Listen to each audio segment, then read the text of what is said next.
Bonsoir. Alors, nous allons vous présenter, Violaine et moi, le travail que nous avons effectué entre juin 2019 et février 2020 pour restaurer les décors en textile brodé de la Rotonde Balzac.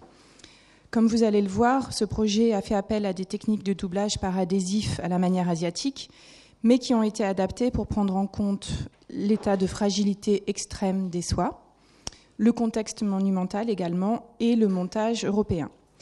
Nous nous sommes appuyés sur les compétences d'Amandine Cambet, tapissière, avec qui nous collaborons souvent pour les étapes de dépose et de remontage. Et notre intervention s'est inscrite dans le cadre de la restauration plus traditionnelle d'un monument historique. Et nous étions les seules conservatrices restauratrices diplômées à avoir participé à ce vaste chantier. Nous reviendrons un peu plus tard sur ce que ça impliquait à la fois pour les œuvres, pour le bâtiment et aussi pour nous. Donc voilà en deux mots le sommaire. Donc je vais vous présenter d'abord l'hôtel Salomon de Rothschild et la Rotonde Balzac. Je reviendrai ensuite sur le contexte et les objectifs de notre intervention. Je vous présenterai les panneaux brodés et leur état de conservation. Et Violaine se chargera de vous présenter la grosse partie qui concerne nos interventions et on reviendra ensemble pour faire un bilan critique de ce travail. C'est en 1846 qu'Honoré de Balzac acquiert une partie de la Folie Beaujon, qui est située entre les rues Balzac, Berryer et l'avenue de Friedland, dans le 8e arrondissement à Paris. Après son mariage avec la comtesse Hanska, Balzac y réside du 21 mai 1850 jusqu'au 18 août de la même année, date de son décès. Vous avez ici sur les photos de gauche la maison de Balzac telle qu'elle était quand il l'occupait. En 1872, le comte Midzek, gendre de la comtesse Hanska, achète la parcelle voisine afin de faire construire un hôtel particulier, à droite sur les photos, qui restera finalement inachevé à sa mort. Toutefois, parmi les travaux réalisés, nous notons l'édification d'une rotonde de style néo-renaissance à l'emplacement actuel de la rotonde Balzac, dont les proportions sont assez proches.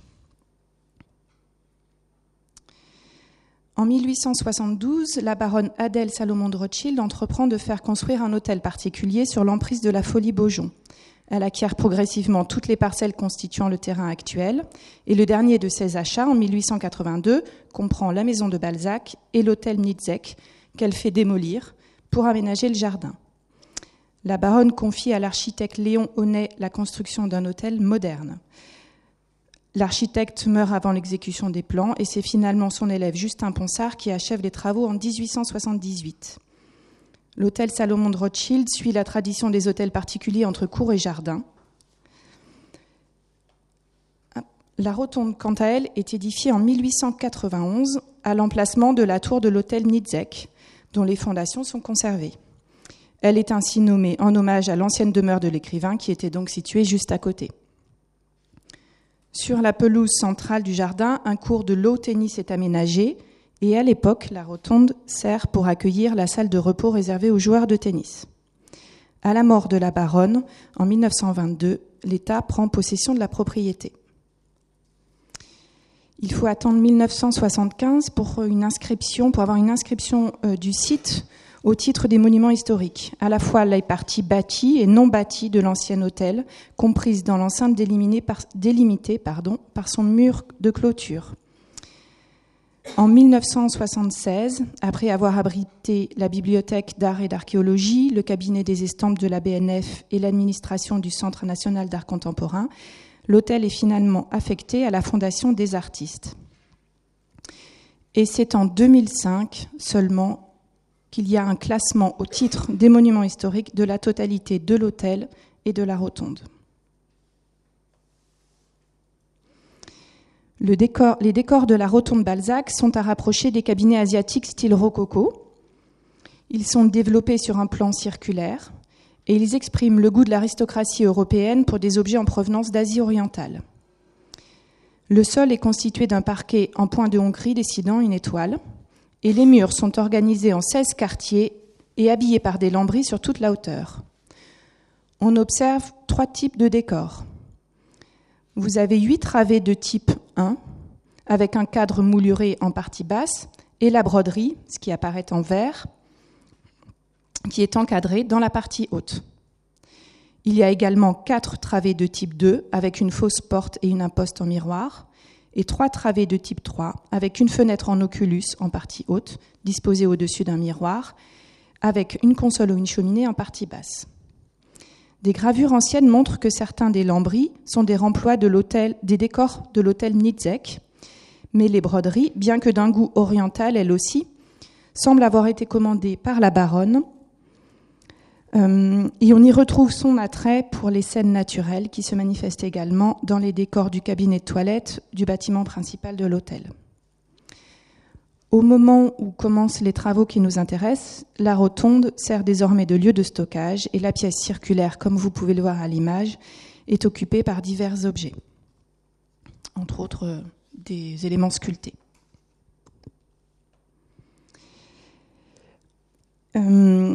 Concernant les soins dont a fait l'objet la rotonde, on sait qu'il y a eu des travaux dans les années 50, mais il faut attendre vraiment 2012 pour qu'une vraie campagne de restauration soit lancée. Il y a des premiers travaux réalisés en 2014-2015 qui ont pour objectif d'améliorer les conditions de conservation des décors intérieurs de l'édifice. Et en 2017, la DRAC Île-de-France engage des études dans le but de restaurer la rotonde dans son intégralité, à la fois le bâti et les décors intérieurs. À cette époque, l'agence François Chatillon Architecte, en tant que maîtrise d'œuvre, contacte Xavier Bonnet, tapissier, pour émettre un premier avis concernant les décors textiles. Parmi les entreprises consultées à l'époque pour l'élaboration du cahier des charges de ce projet, toutes sont d'approche assez traditionnelle et de ce point de vue, Xavier Bonnet faisait figure d'exception. C'était un tapissier au parcours inhabituel, historien de l'art formé à l'école du Louvre, il a achevé sa thèse à l'époque, et habilité Musée de France, il était très sensibilisé aux enjeux de la conservation. Et c'est par son intermédiaire que j'ai été consultée quand il a réalisé que ce qu'on lui demandait n'était pas vraiment de son ressort. En effet, il s'avère que les textiles de la rotonde sont d'origine rare et que le décor est complet. Il faut donc absolument les conserver. Vous avez ici une vue d'un panneau déposé lors de l'avant-projet. Les panneaux sont tendus de gaze de soie brodée au fil de soie et de papier métallisé. Mais face à leur extrême fragilité, vous en avez un petit aperçu sur l'image de droite. Il y a de nombreuses questions qui se posent d'emblée. Est-ce qu'on peut réellement les déposer ? Quels sont les dégâts à prévoir lors des manipulations ? Et surtout, pour nous, restaurateurs de textiles, la question essentielle, comment les traiter sans faire de couture ? Nous préconisons à ce moment-là l'élaboration d'un protocole de traitement sur un panneau de test, mais malheureusement, cette option n'est pas retenue. Finalement, en 2019, un marché est lancé comprenant 8 lots et notre équipe se lance un peu à l'aveugle. Et on est finalement attributaire du lot 6 de ce marché, qui est le lot consacré au textile. D'après nos observations, il s'agit de productions asiatiques, probablement japonaises, réalisées à destination de l'Occident. Cette hypothèse pourrait être corroborée par la qualité relative des matériaux et de l'exécution. Vous avez ici les 4 premières broderies. Ici, les 4 suivantes. Donc, ces broderies illustrent le goût de l'époque pour les décors et les atmosphères évoquant l'esthétique asiatique. Les panneaux représentent des scènes naturelles, à rapprocher de la peinture extrême orientale à sujet de fleurs et d'oiseaux. Les panneaux ont des dimensions légèrement variables, autour de 188 cm de haut pour 48,5 cm de large. Ils sont constitués d'une superposition de plusieurs éléments. D'abord, une structure en bois de résineux brut, assemblage de 3 planches par un système de rainures et languettes collées. Vient ensuite une couche de papier vert collée en plein, puis une couche de toile de coton écrue unie, fixée par des semences sur la tranche du panneau à intervalles réguliers d'environ 12 cm.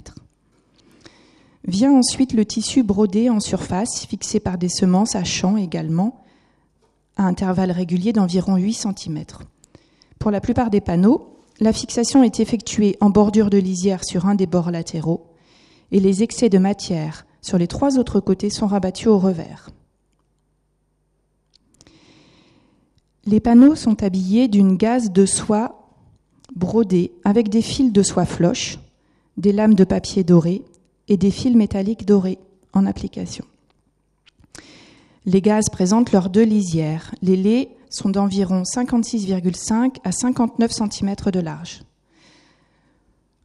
À l'observation, on constate que 2 types de gaz ont été utilisés, comme le montre la forme des points. Une gaze de forme rectangulaire, c'est ce qui apparaît en haut à gauche, et une autre de forme plus carrée.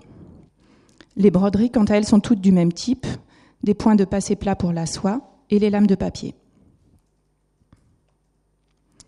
Concernant l'état de conservation de ces panneaux, on constate une grande similitude dans les altérations constatées, mais l'intensité et l'étendue des altérations varient d'un panneau à l'autre. Globalement, ils sont en très mauvais état. Les panneaux de bois, bien que d'un bon état structurel, sont infestés. Ils seront traités par un oxy préalablement à notre intervention. Les papiers sont dans un état très mauvais, ils sont jaunis et s'effritent. La toile de coton est dans un bon état structurel, mais elle est très sale et présente de petites déchirures. La gaze brodée, quant à elle, et vous pouvez le voir à l'image, est extrêmement dégradée. Elle présente une extrême fragilité mécanique, une décoloration très marquée des matériaux, des manques importants. La moindre manipulation engendre de nouvelles pertes de matière.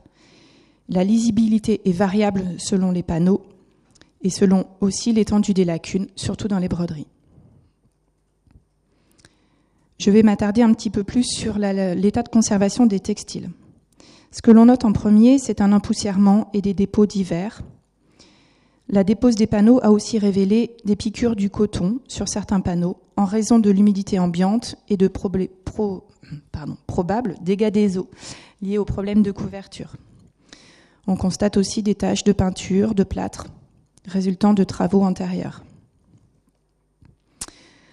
On a globalement un encrassement très important et on note en particulier des zones très noires à la limite des lambris et sur toutes les parties rabattues, en particulier sur la toile de coton. On a aussi une décoloration très forte des soies des broderies, mais inégale selon les couleurs. Vous avez ici à l'image l'illustration avec la fleur. La partie protégée a conservé sa couleur rose, la partie exposée est devenue complètement beige. Ça nous donne une idée de ce qu'on a perdu. La gamme colorée d'origine est difficilement appréciable. Seules quelques zones ont conservé un peu de couleur dans les parties protégées de la lumière. Et même le dos des broderies est décoloré. On a aussi une oxydation des métaux. On constate au revers que le papier métallisé présente une teinte uniforme, alors que sur la face, on a pu voir des irisations. Cette dégradation révèle aussi l'emploi d'une feuille d'or à un faible degré de pureté. Concernant la gaze, on peut dire qu'elle est littéralement cuite. Elle a atteint un degré d'oxydation extrême, avec un brunissement très important des parties exposées et une fragilité structurelle générale. Elle est cassante comme du papier oxydé, se fend et se fragmente au moindre contact, avec des pertes de matière pouvant aller jusqu'à de grandes zones lacunaires dans les parties basses. Pour expliquer cela, il faut se tourner vers plusieurs facteurs sans doute, à la fois la lumière, les acides dégagés par le bois et le papier, l'empoussièrement qui catalyse la décomposition chimique des matériaux, mais aussi le climat instable dans la rotonde. On constate sur plusieurs panneaux une longue fente horizontale, de bord à bord pratiquement, en partie haute. Les bords de ces déchirures ne sont plus jointifs car la gaze s'est déformée. Et cette déchirure résulte probablement de tensions liées au montage, tensions qui ont été exacerbées par les variations climatiques. Les broderies, quant à elles, sont extrêmement dégradées également, même si ce n'est pas ce qui saute aux yeux en premier. La soie est pulvérulente, usée, on a des ruptures dans les liures, des soulèvements. Et dans les zones où la gaze est fendue, on a aussi des emmêlements. Enfin, pour finir, concernant la toile de coton sous-jacente, elle est assez oxydée, en particulier sur les tranches. On a des traces de trous, des taches de corrosion au niveau des semences, quelques petites usures sur les arêtes, quelques déchirures et de nombreux trous d'envol liés à l'infestation du panneau de bois sous-jacent. Je vais laisser maintenant la parole à Violaine qui va vous présenter nos interventions. Alors, comme Raphaël vous l'a expliqué, les gaz étaient exceptionnellement fragiles et à cause de leur état très raide et très cassant, on a eu affaire à des problèmes récurrents tout au long du traitement. Déjà le problème des manipulations, puisque de nouvelles dégradations apparaissaient à chaque mouvement. Donc à chaque étape de travail, il fallait comprendre comment limiter l'aggravation de leur état de conservation. Ensuite, l'impossibilité de coudre. Nous, en général, les textiles, on les coud, mais là, ça se casse, on peut pas coudre. Donc, on a dû se tourner vers des problématiques de collage. Enfin, réadapter notre projet d'intervention à chaque étape de travail. Il fallait s'adapter parce qu'on ne savait pas comment ça allait réagir. Donc finalement, entre ce qu'on avait prévu sur le devis, notamment en termes de traitement, mais aussi de temps, et le résultat, il y a un décalage qui se crée. Et il a fallu qu'on se réadapte à chaque fois. Et le premier panneau qu'on a traité, en fait, il nous a servi de panneau test. C'est-à-dire que le panneau test qui avait été refusé en fait, au moment de l'étude préalable, en fait, on l'a fait pendant la restauration parce qu'on est obligé d'avoir une phase de test. Donc là, vous voyez une image du démontage des panneaux. Le jour où ils ont été démontés des lambris, ils ont été mis en caisse et envoyés en anoxie. La première étape, ça a été le dépoussiérage. En fait, dans la perspective d'une consolidation par collage, le dépoussiérage était très important parce qu'après, une fois qu'on pose un adhésif, on pérennise l'encrassement. Donc, il était important de décrasser les objets au maximum. La fragilité extrême de la gaze a posé problème à ce moment-là, puisqu'habituellement, on travaille avec un aspirateur à faible dépression et avec toute une gamme de brosses souples. Et on a souvent recours à un tulle de protection quand les œuvres sont très fragiles, qu'on a des morceaux qui risquent de partir. On pose un tulle par-dessus, on dépoussière à travers le tulle et ensuite on retire le tulle. Sauf que là, toutes les brosses dont on disposait a priori, elles abîmaient la gaze et le tulle venait agripper comme un velcro les bords des lacunes. Donc en fait, on dégradait l'objet en essayant de le protéger. Donc on a fait de nombreux tests. On a aussi fait des tests de gommage avec différents types de gommes en poudre, des éponges latex traditionnellement utilisées en restauration, des éponges cosmétiques de différentes marques. On a fait des observations au microscope pour être sûr que ça dégrade pas, voir si ça dégradait ou pas. Et le protocole qui a résulté de tous ces essais, ça a été un dépoussiérage à très faible dépression avec un pinceau à blush très souple. Et ensuite, un tamponnage léger avec des éponges polyuréthane haute densité de la marque Defner, qu'on lavait préalablement pour nettoyer des apprêts qui sont mis sur ces éponges au moment de la fabrication. Ensuite, il fallait démonter les panneaux. Il fallait démonter les gazes des panneaux de bois. Donc, et à l'issue de ce démontage, on devait faire une remise en forme afin de récupérer une planéité qui est nécessaire ensuite au doublage. La fragilité de la gaze, encore une fois, ne nous a pas permis de procéder de la manière habituelle. Là, ce que vous voyez sur la photo, c'est le revers d'un panneau avec le coton et la gaze qui sont repliés. En fait, tout était fixé par des semences en métal ferreux qui s'étaient corrodées. Donc, dans un premier temps, l'extraction des semences, qui étaient rouillées pour la plupart, était impossible sans dégrader la soie alentour. Donc, on a commencé par découper la gaze autour des têtes de semences, ce qui en soi n'était pas scandaleux parce qu'en général, la rouille, elle mange les fibres et souvent, il n'y a plus de tissu à cet endroit-là. Donc voilà, ça, c'était pas trop gênant. Ensuite, il fallait déplier la gaze pour extraire la planche en essayant de garder les gazes les plus plates possibles, les plus à plat possible. C'est ce qu'on a fait pour le premier panneau. En fait, au moment de l'extraction de la planche, la moindre pression sur la gaze crée des tensions dans le champ, en fait, c'est-à-dire au-delà de la zone de pliure qui dégradait la gaze plus qu'avant, en fait. Donc une fois qu'on a fait ça, On a commencé, donc ce premier panneau qui a été démonté, on voulait le remettre à plat. Pour remettre à plat, en général, on détend les fibres avec de l'humidité et ensuite on fait sécher sous pression. Donc comme là, on pouvait appliquer aucune pression au moment de détendre les fibres, on a fait une chambre d'humidification. On joue sur l'humidité de l'air. Donc on a créé on a posé le panneau sur un châssis tendu avec un tulle. On a monté une chambre autour avec des tasseaux, des cadres. Donc là, vous voyez le panneau, c'est la couche intermédiaire. Au-dessus, il y a des tamis qui servent à porter la bâche. Et en dessous, il y a des bacs avec des solutions salines saturées, et un hygromètre qui nous permet de contrôler à quelle humidité relative on est. On couvre tout avec des bâches et on attend que l'humidité monte. En fait, les solutions saturées, ça ne permet pas de dépasser 70%. Et donc là, les fibres sont censées se détendre, et quand elles se sont bien détendues, on les emmène vers le mouvement qu'on veut et on finit par les faire sécher à plat. Mais malheureusement, pendant cette phase-là, la gaze devait supporter au moins son propre poids, c'est-à-dire juste le poids de ce revers, là, de ce retour, et c'était déjà trop. Ça occasionnait trop de tension. L'humidification n'était pas assez forte pour détendre les fibres efficacement. Et on s'est retrouvé avec de nouvelles cassures sur ces zones-là, en fait, sur les zones de pliure qui n'avaient pas le temps de se détendre, en fait, qui se cassaient avant de se détendre sous leur propre poids.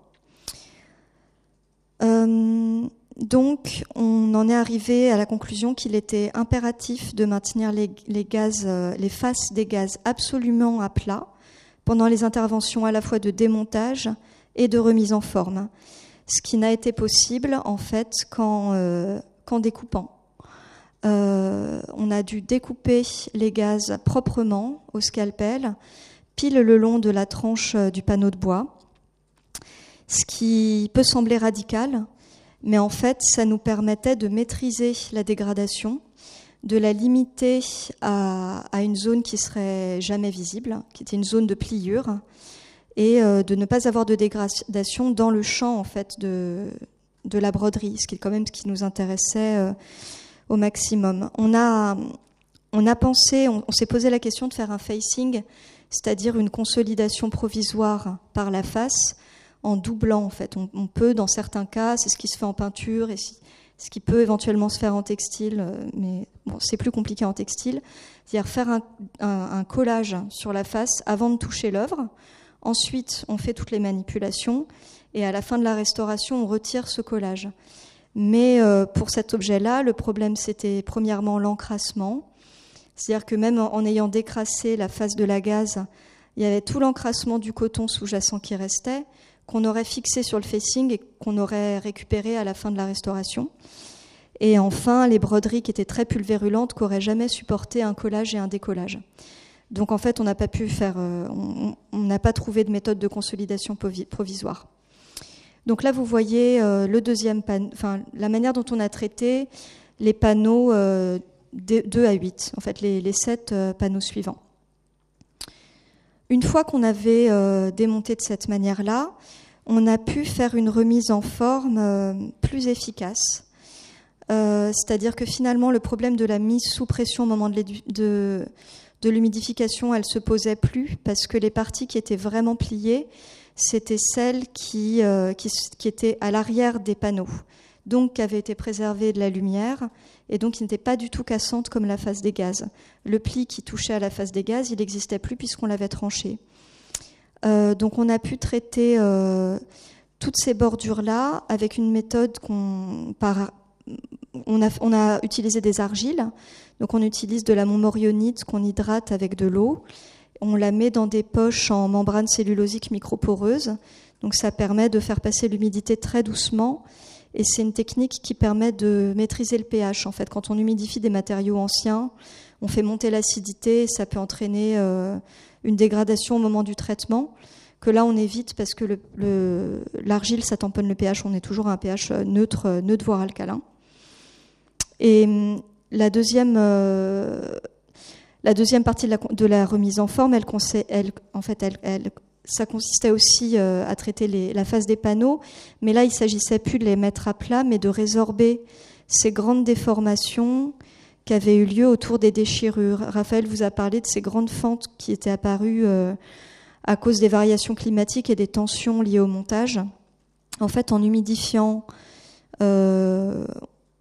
la face des gaz, on récupérait assez de souplesse pour rassembler les lèvres des déchirures et refaire sécher bord à bord. Donc, je vais vous parler ensuite de la consolidation. Donc, vu les dimensions importantes et la fragilité des gaz, et surtout le fait qu'elles devaient être remises à la verticale dans des lambris, dans un monument non climatisé, c'était important d'avoir une consolidation performante, homogène, et homogène pour n'occasionner aucune tension. Il fallait en aucun cas que certaines parties de la gaze portent le poids d'autres parties. L'objet ne pouvait plus se porter du tout. La consolidation des gazes a été réalisée par collage parce qu'aucune intervention de couture n'était possible sans dégrader le tissu. Alors des fois, quand on ne peut pas trop coudre, ce qu'on fait, c'est qu'on met les objets en sandwich entre deux couches de soie ou de tulle transparent et on coud uniquement selon un schéma prédéfini de lignes en quinconce dans le sens du tombé et dans les fentes. Ça limite beaucoup la couture. Mais là, on ne pouvait pas faire ça parce que c'était déjà trop de couture. Et surtout, il fallait que tout soit vraiment consolidé de manière ultra homogène.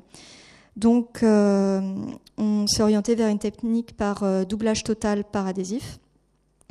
Dans un premier temps, il a fallu réassembler les bords qu'on avait coupés à la face et réassembler tous les petits fragments qu'on avait récupérés un peu partout, qui étaient tombés à tous les moments du travail, pour éviter que ça bouge au moment du doublage, parce que le doublage c'est assez rapide en fait. On pose, hop, donc il ne faut pas que les fragments bougent. Donc on les a préfixés les uns aux autres avec des tout petits morceaux de papier japonais très très fins, qui étaient teintés préalablement avec des adhésifs, avec des colorants naturels, et qui était collé très légèrement avec de la méthylcellulose. Donc c'est un adhésif très léger. Donc c'était comme des petits ponts qui venaient refixer les petits morceaux entre eux et qui, une fois le collage, le doublage fait, n'étaient plus visibles parce que le papier est très fin et c'est la même couleur que le papier de doublage qu'on a apposé par la suite. On a choisi de travailler à la colle d'amidon parce qu'il s'agit d'un adhésif puissant, parce qu'il est mat. Et donc là, on travaillait sur des textiles complètement transparents. Le film adhésif aurait été visible. Et souvent, quand on travaille avec des adhésifs synthétiques, on a des problèmes de brillance. Et la colle d'amidon, on connaît très bien son vieillissement. Il est relativement bon. C'est un adhésif qui est réversible dans le temps, qui est toujours réversible à l'eau. Cependant, les objets ici étaient trop fragiles pour qu'on puisse envisager vraiment de pouvoir les dérestaurer un jour. C'est-à-dire qu'il y a les réversibilités de principe et il y a la réversibilité de fait. C'est-à-dire quand un tissu est tellement cassant et qui se dégrade à la moindre manipulation, même si l'adhésif, en principe, il est toujours soluble et dans 200 ans, on pourra toujours le défaire, l'objet, il n'arrivera plus à supporter les manipulations. Donc, plutôt que de miser sur la réversibilité théorique, on a misé sur le fait que c'est un adhésif fort et que donc on pourrait l'employer en faible quantité. Et donc, en l'utilisant en faible quantité, on limite d'autant les effets négatifs du vieillissement puisque tous les adhésifs se dégradent. Il n'y a pas d'adhésif parfait. L'adhésif, la colle d'amidon, ça finit par se rigidifier. Ça présente aussi une certaine sensibilité aux attaques biologiques.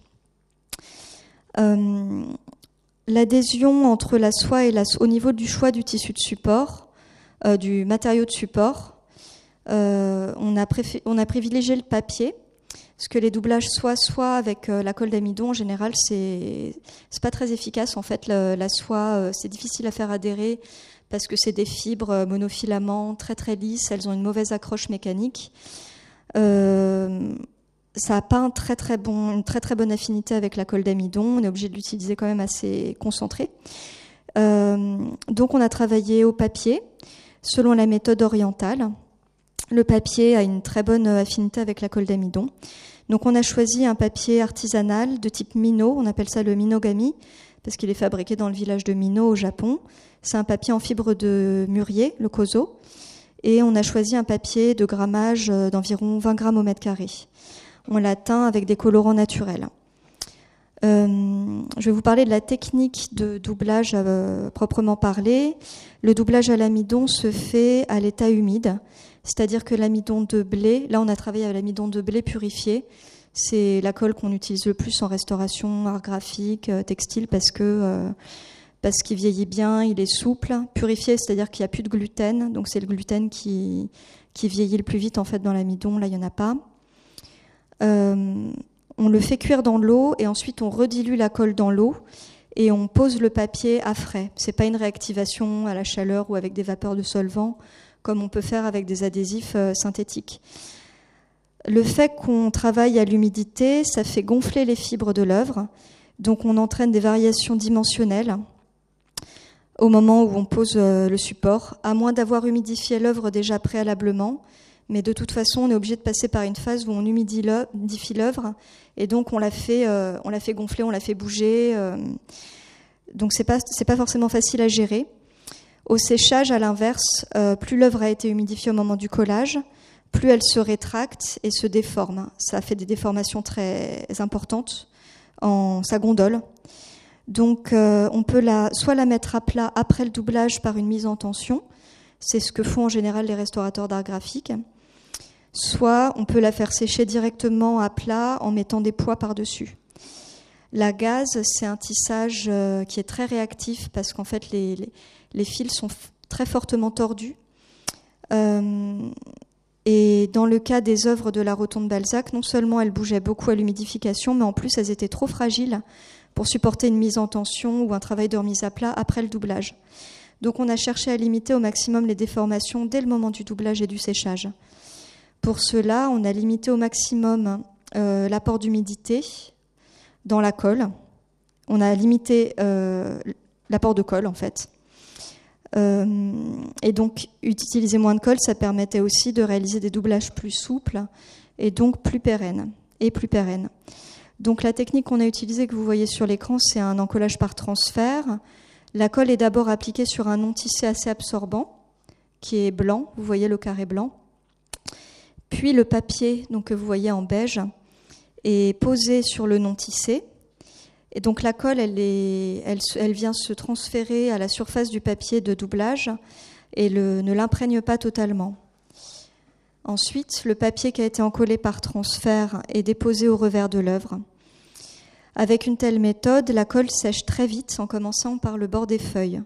Donc si on utilise des grandes feuilles, le temps de se positionner correctement, de brosser le papier pour les faire bien entrer dans les reliefs. Là, on avait une gaze brodée, donc c'est beaucoup de relief. On doit vraiment rentrer avec le poil du pinceau, faire rentrer le papier pour qu'il y ait une accroche mécanique qui se crée. La colle a le temps de sécher pendant qu'on travaille et on se retrouve avec des zones de non-adhésion. On a donc travaillé avec des feuilles de petit format, de 25 cm de côté. Le fait de travailler avec des feuilles de petit format, ça permet aussi de mieux gérer les déformations et les mouvements de la gaze qui se créent quand on applique, parce qu'on a vraiment en fait l'œuvre qui est à plat quand on commence à travailler, elle gonfle et on se met à travailler avec quelque chose qui fait du relief. Donc c'est pas, si c'est petit, c'est beaucoup plus facile de gérer que si c'est grand, où là on risque d'avoir des cassures, etc. Donc on a fait des doublages avec, pour chaque panneau, il y avait 36 feuilles.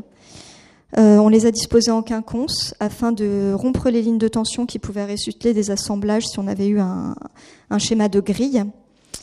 Et ce que vous voyez en fait entre les feuilles, là, des bandes blanches, c'est pas la superposition. La superposition, en fait, elle était très fine, elle faisait que 2 mm de large. Mais pour que ces 2 mm soient bien bien parallèles, bien réguliers. On posait des lignes, des petites bandelettes de papier qui étaient collées juste avec un petit peu d'eau, temporairement. On venait poser notre feuille dessus. Cette bande de papier, une fois que le doublage il est sec, on la soulève. Si le papier a été posé dessus, on tranche. Et donc, on a à la fin quelque chose de très propre.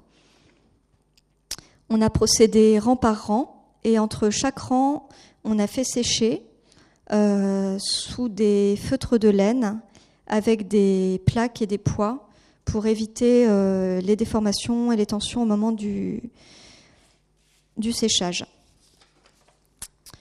Les bords des panneaux, ils sont fixés à la table par des bandes qu'on appelle des bandes de tension, mais là en fait la tension était très faible.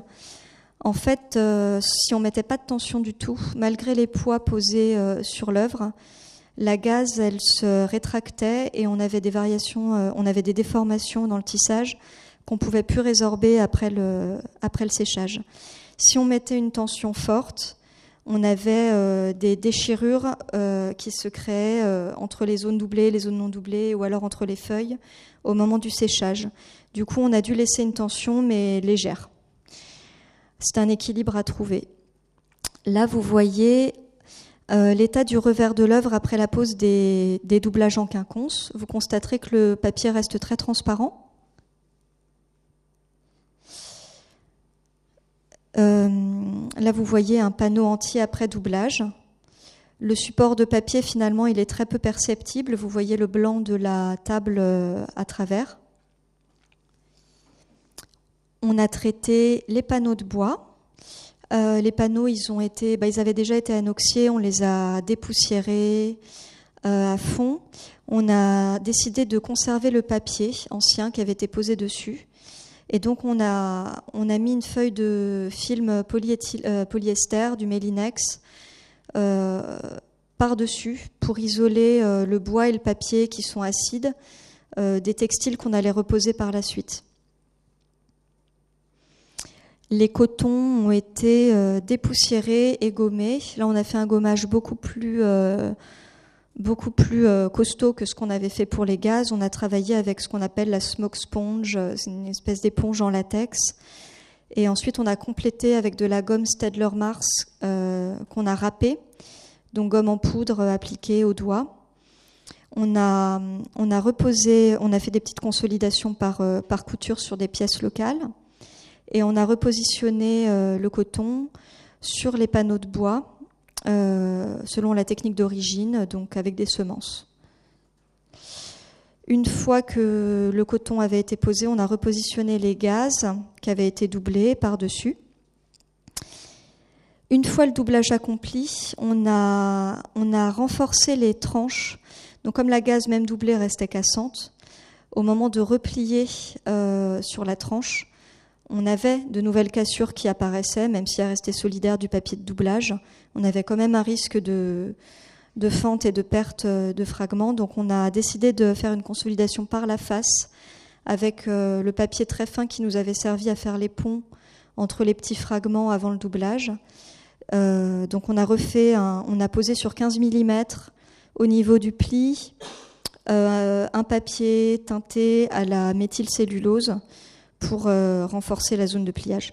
Cette zone-là, une fois que les panneaux sont remis dans les lambris, elle est plus visible. Les lacunes, il y avait des grosses lacunes. Donc, il aurait été possible de réaliser des comblements avec des incrustations, soit en gaz, soit en papier teinté. Donc, on a réalisé plusieurs essais d'incrustation avec une gaze de soie achetée au Japon, avec des papiers aussi, des papiers japonais teintés différentes profondeurs de ton. On a soumis les essais à la DRAC, mais ils ont souhaité conserver un aspect archéologique, en fait. Donc le choix a été pris par les responsables de l'œuvre de pas combler les lacunes. Donc vous voyez ici le remontage des panneaux dans les lambris qui ont été restaurés par l'équipe titulaire du marché menuiserie. Et voici le résultat des panneaux remontés dans la rotonde. Donc, le papier Minot qu'on a utilisé, il a la caractéristique d'être très lisse et très homogène visuellement. On ne distingue pas les fibres de papier, donc finalement on a un fond neutre qui diffère assez peu de l'effet d'origine qu'offrait le coton écru. Les jonctions, vous voyez des photos avant-après, là, à chaque fois c'est le même détail avant et après traitement.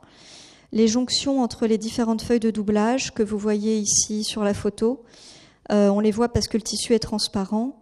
Alors sur site, elles sont beaucoup moins perceptibles. Là, c'est parce qu'on est vraiment avec le spot, c'est avec la photo qui renforce les contrastes.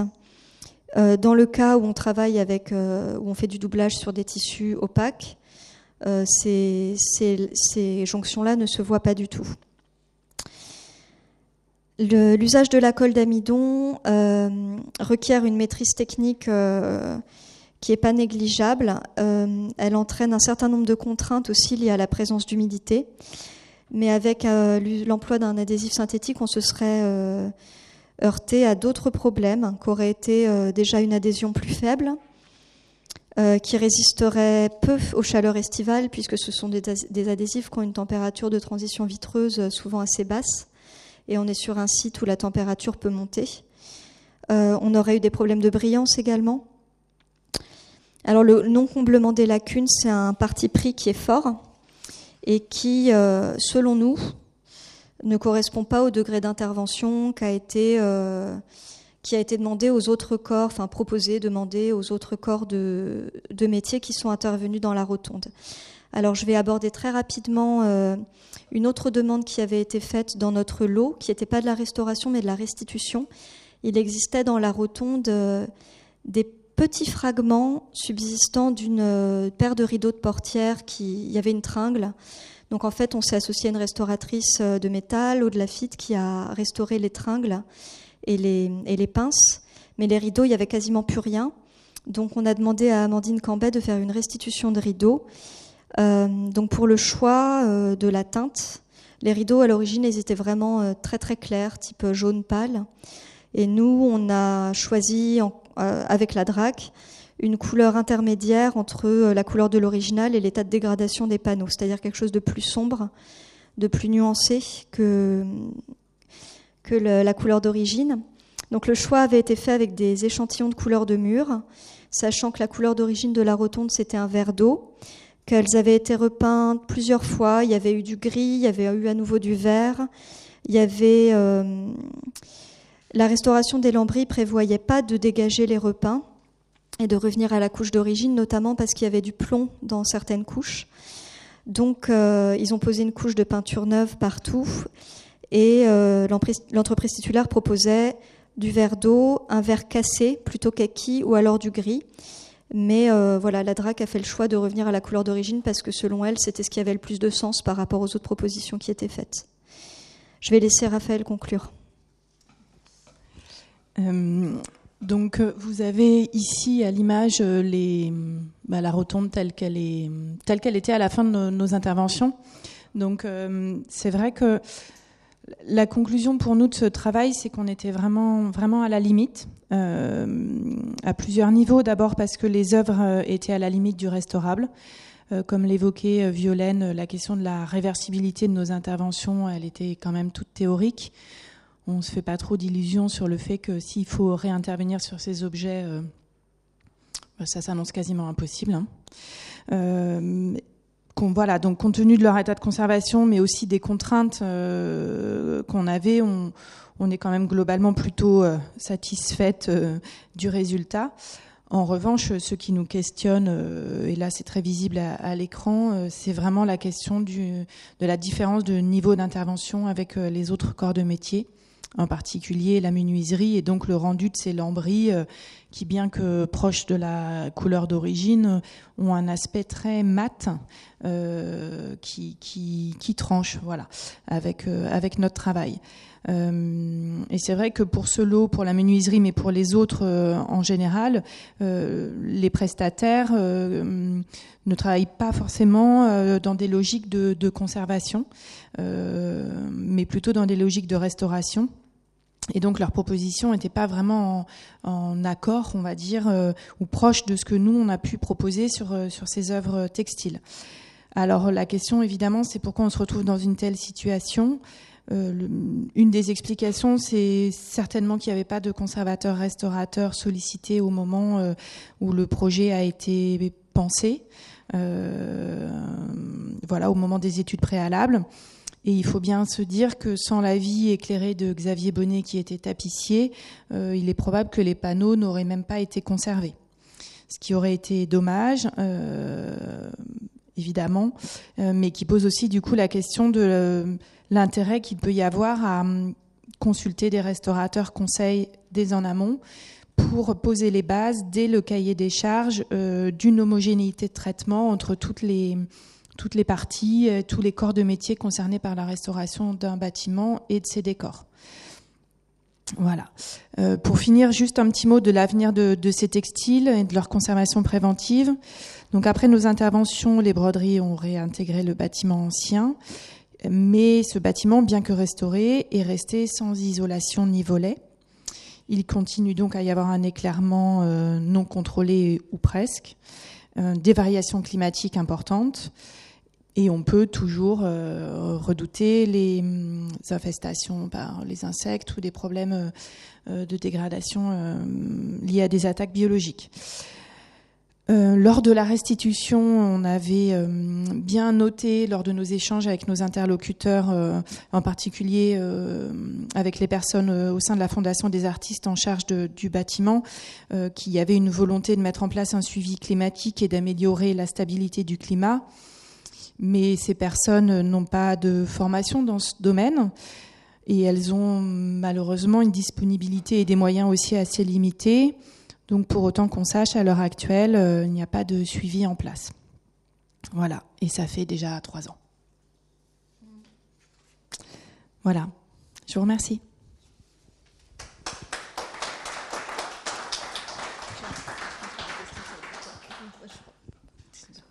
Merci beaucoup pour cette présentation d'un projet de l'extrême.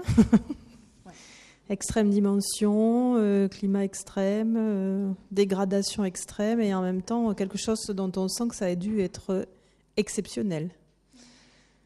Oui, on s'est fait beaucoup de cheveux blancs, mais c'est vrai que c'était assez... le résultat dépassait un peu nos attentes.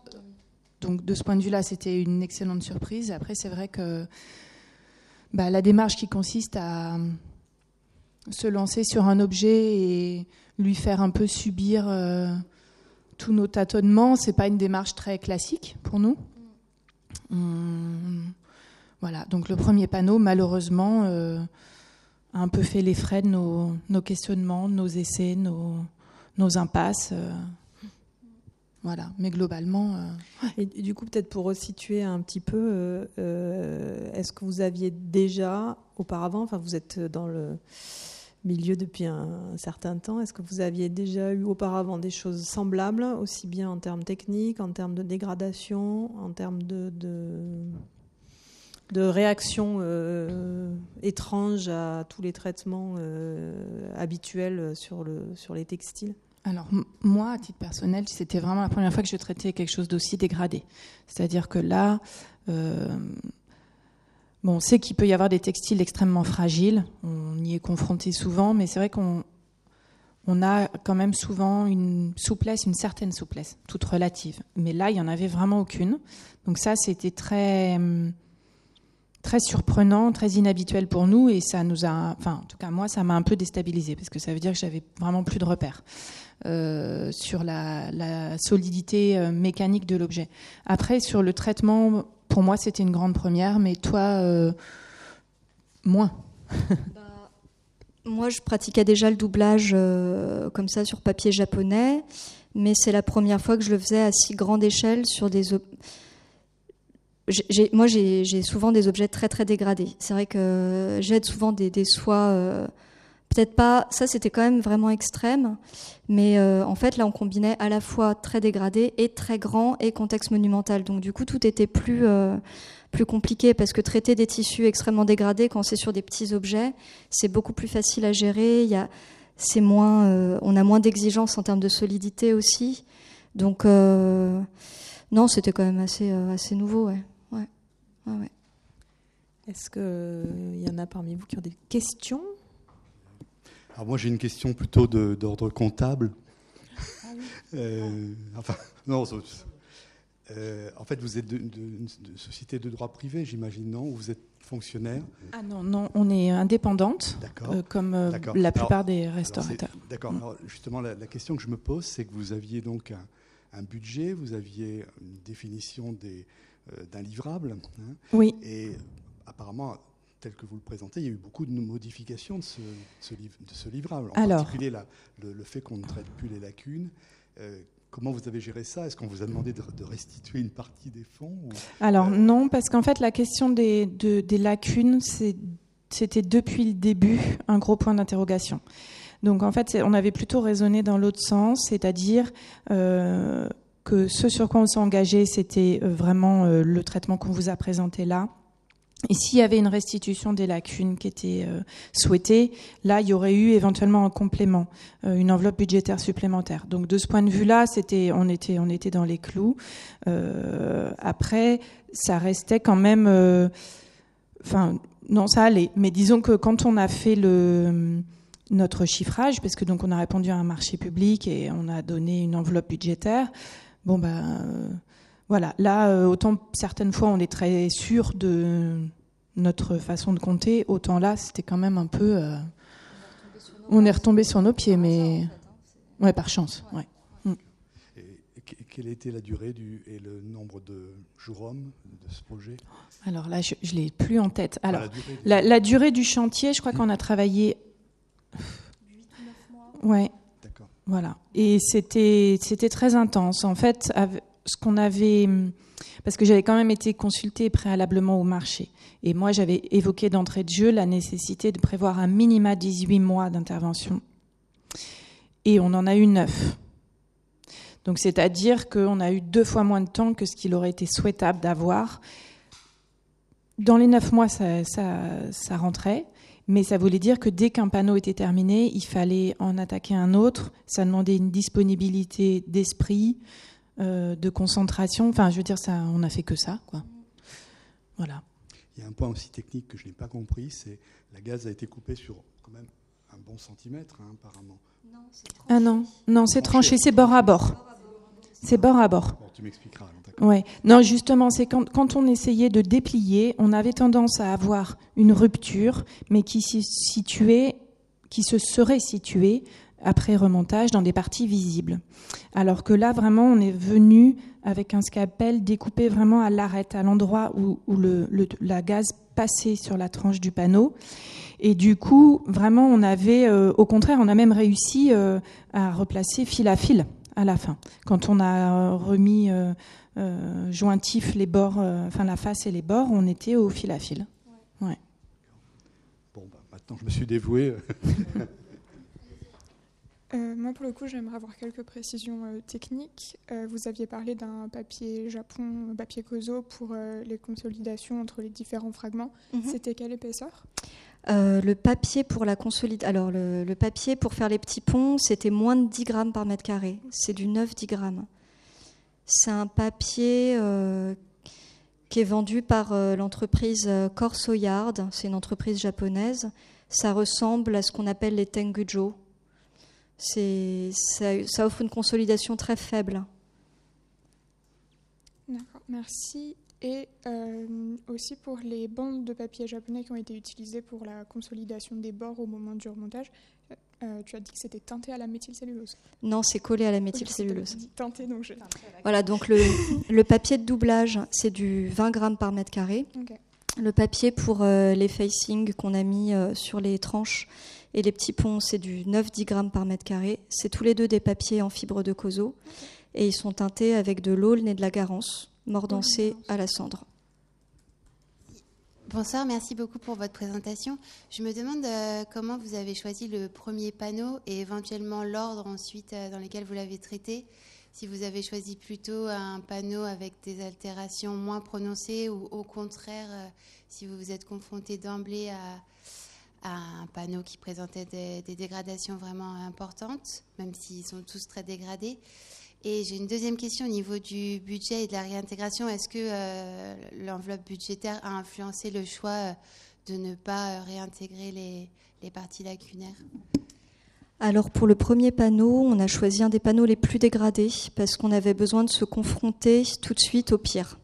Parce que si on met au point le protocole sur un objet qui n'a pas trop de problèmes, ça ne résout pas les problèmes après. Et après, on a besoin pour le coup d'avoir une vraie homogénéité de traitement. Quand il y a moins de... Voilà, donc là, c'est comme ça qu'on a fait.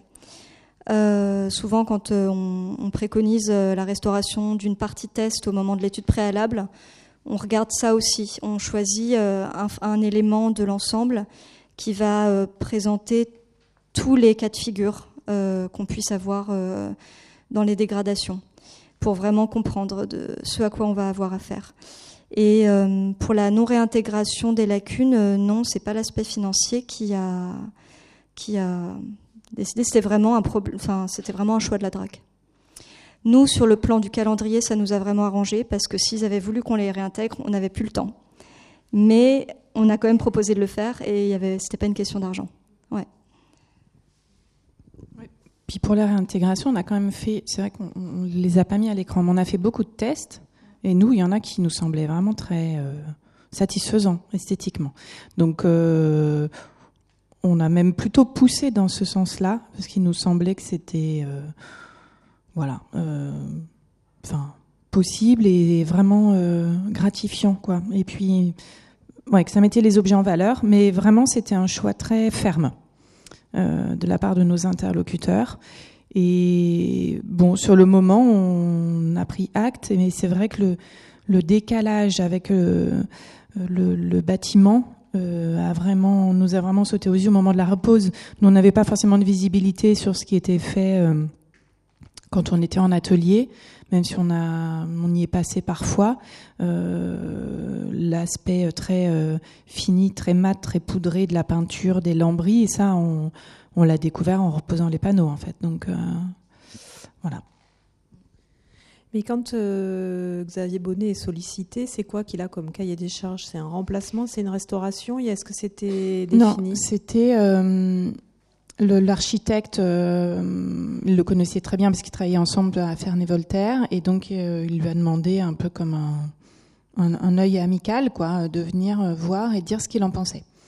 Et la question à l'origine, c'était est-ce que ça vaut le coup ? Est-ce qu'on conserve ? Est-ce que ça vaut le coup d'être conservé ? Et si on ne conserve pas, qu'est-ce qu'on peut proposer ? Voilà. Et c'est là où peut-être quelqu'un d'autre n'aurait pas eu cette sensibilité, n'aurait pas su voir l'intérêt de les conserver au-delà de l'extrême dégradation. Parce que c'est vrai que nos interlocuteurs, quand on leur a dit « oui, c'est possible », c'est périlleux, mais c'est possible, ils n'y croyaient pas. Franchement, la plupart des gens qui ont pu les regarder de près, ces textiles, avant intervention, ils étaient persuadés qu'ils étaient perdus.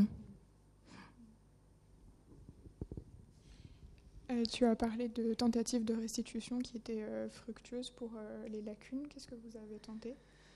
Alors, qu'est-ce qu'on a tenté ? On avait tenté plusieurs choses. Violaine avait rapporté de la gaze qu'on a mise en teinte pour faire un peu comme des incrustations. Donc ça marchait pas mal. On avait fait aussi des essais avec du papier. On avait même fait des transferts de mailles sur du papier. On avait imprimé le papier avec la maille de la gaze pour du coup rester sur quelque chose de papier, mais avec cet aspect un peu quadrillé, on va dire. Donc voilà. Après, il y avait plusieurs choses qui étaient satisfaisantes. Donc là, je crois même dans mon souvenir qu'on n'avait pas forcément le même préféré, la même préférence. Mais il y avait il y avait au moins deux pistes qui étaient vraiment très, très intéressantes. Voilà, une qui était, je dirais, plus poussée sur l'aspect texture, etc. Mais l'autre qui était sans doute, qui aurait pu être un compromis et qui aurait pu être surtout appliqué à des zones plus petites.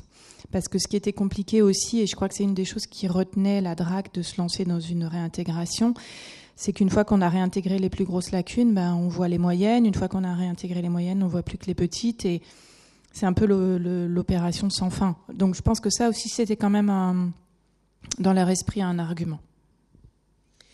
Et j'imagine qu'il n'y avait peut-être pas la place de l'installer, mais est-ce qu'à un moment donné, mettre une vitre avec au moins un anti-UV, ça a été envisagé ? Alors oui, il y avait même le projet qui est des volets.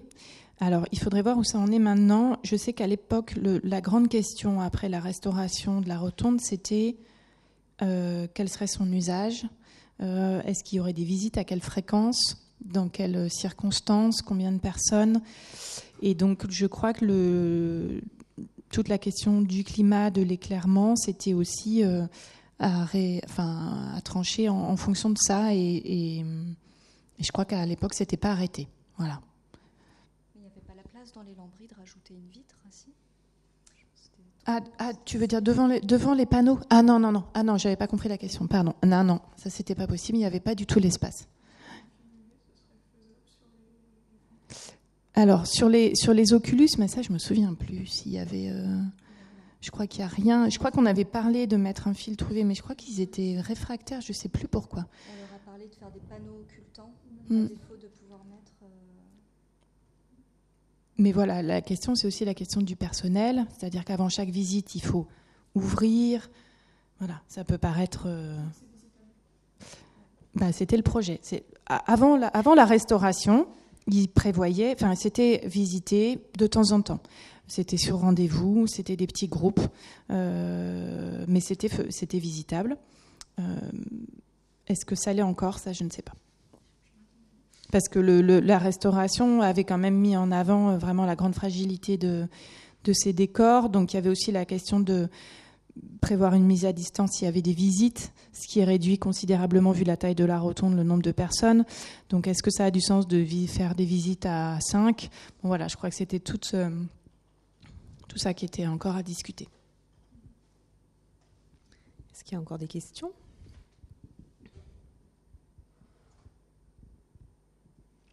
Bon bravo, c'est très impressionnant. Merci. Ça a dû être quand même un sportif. Ouais. Merci beaucoup. Merci. Merci.